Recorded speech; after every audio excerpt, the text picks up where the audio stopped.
सुधारको बाटोमा हामी के भनेछौँ भने अब यो सबै सुधार्नको लागि गर्ने के भनेर जाने कहाँ, सुरुवात कहाँबाट गर्ने, पछाडि फर्किन सक्दैन, अगाडि बढ्न हैसियत छैन भनेर हामीहरू आफै चाहिँ एउटा ग्राम स्वराजको कुरा गर्छौँ।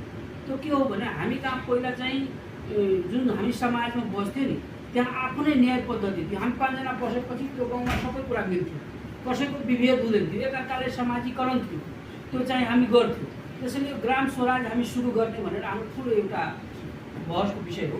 त्यो अरू दिन होला एउटा नाम मात्रै भनिदिन्छु। त्यहीँबाट हामी सुरुवात गर्ने भनेर हामी एउटा निष्कर्ष निकालेका छौँ, जहाँबाट हामी अगाडि बढ्ने, त्यहाँबाट न्याय, आर्थिक पद्धति, सामाजिक पद्धति र सांस्कृतिक पद्धतिलाई कसरी सुरुवात गर्ने भनेर एउटा हामी त्यो बनाएको छौँ। यो पूर्वीय दर्शनको जुन छ नि कुरा, त्यो यो एउटा दर्शन हो। यो भित्र धेरै दर्शनहरू छन्। पूर्वीय दर्शनमा जैन दर्शन छन्, बौद्ध दर्शन छन्, वेदको दर्शन छन्, होइन, चारवाकको दर्शन छ। त्यो धेरै दर्शनहरूको समग्र रूप हो पूर्वीय दर्शन। त्यो एउटा दर्शन होइन यो। त्यसैले यो दर्शनलाई हामी ठुलो भेग हो यो कुरा। पूर्वीय दर्शन धेरै भेग हो। त्यसलाई ठुलै अध्ययन गरेर एउटा निष्कर्ष निकाल्नु हो भने समाजले देशले एउटा बाटो लिन्थ्यो भने भन्ने मेरो एउटा सुझाव छ।